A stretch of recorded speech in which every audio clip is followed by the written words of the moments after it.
Okay, part two. So, the biggest and final test for me is saying no to repeating a physical experience that I do not want to have again. In brief, 4+ years ago, I found out that a pain that I had had in my navel for 20 years that I had been asking doctors about, who just kept dismissing me and saying things like, oh, just lose weight and exercise and it'll go away, or any of the other stupid bullshit they told me. I found out that I actually have something called lupus paniculitis. It creates benign lipoma, which are fatty tumors in your body. It has nothing to do with how much you weigh or don't weigh. And the funny part is if I'd ever reached this desired thinness they had wanted me to, I just would have been lumpy and in pain because they are hard and they hurt depending on where they're at. So 4 years ago, I went in for what we thought was a golf ball sized lipoma near my navel, and they pulled out a zucchini. I am not exaggerating at all. And the cavity that was left in my abdomen took 16 weeks to heal.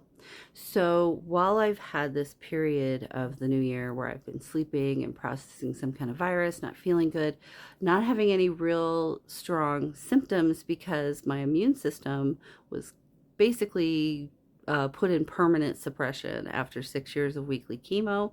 So now when I get a virus or something, I don't get a fever, I don't get the runny nose or the coughing or any of the things much. I am just completely wiped out, exhausted.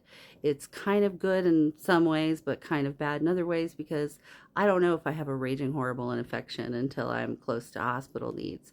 So recently, I noticed that a lump behind my ear that I had asked the doctor about over a year ago, and he dismissed it at the time, which is understandable because there are lymph nodes back there and those can swell when you're sick, etc., etc. Well, it's doubled in size now and it is not any smaller.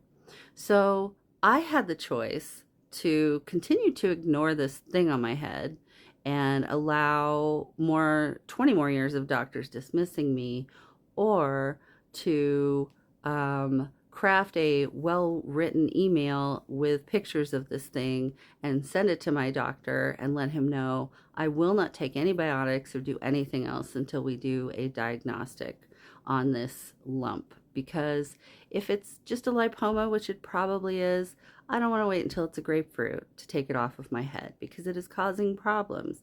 It is causing pain, it is causing vertigo, and a few other irritating conditions. So, part three coming up next.